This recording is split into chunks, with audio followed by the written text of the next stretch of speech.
doonaynaa inaan mar kale ku muujino xafladan dhaarinta inaan nafteena u huri doono waddanka si farxad leh macluumaadka muhiimka ah ee lagu barayo kuliyadan wuxuu inoo noqon doonaa hagaaga inta aan ku guda jirno waajibaadka aan taariikhdeena weyn iyo qarankeena xoog leh waxay inoo noqon doonaan taageeradeena ugu weyn xikmadda iyo sayniskana waxay inoo noqon doonaan ifiyaha wadadeena waxaan rabaa inaan si gaar ah ula dardaarmo Leyli Saraakiisha iyo Leyli Saraakiil xigeenka meeshan taagan ee maanta la dhaariyay ee u socda mustaqbalka inay noqdaan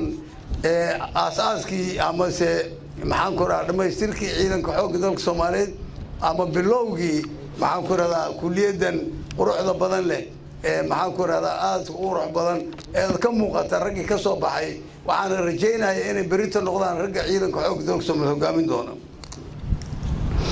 waxaan rabaa inaan si gaar ah ula dardaarmo bilow waa tahay maanta dhaaratay dhaarta aad dhaaratay waxaa la rabaa inaad ka dhabaysaan waxaa la rabaa inay maskaxdiina iyo qalbigiina ay ku harto waxaad ku dhaarateen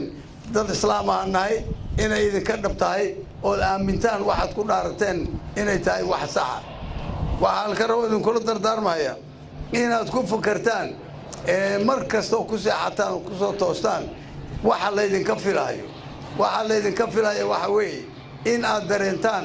oo ogaataan galaaska markaa ku jirtay in aad ku fakarto waxa macallinku sheegayo siday kaaga dhab noqon lahayd aad u baran lahayd taasaad bari ku anfici kartaa dalkaaga iyo dadkaaga iyo adiguba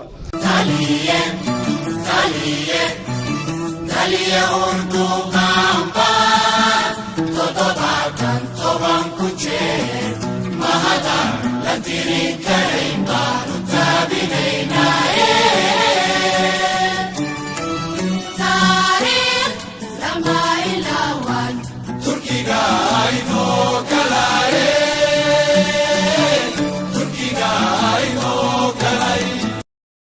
idaacadda codka ciidamada qalabka sida SNA radio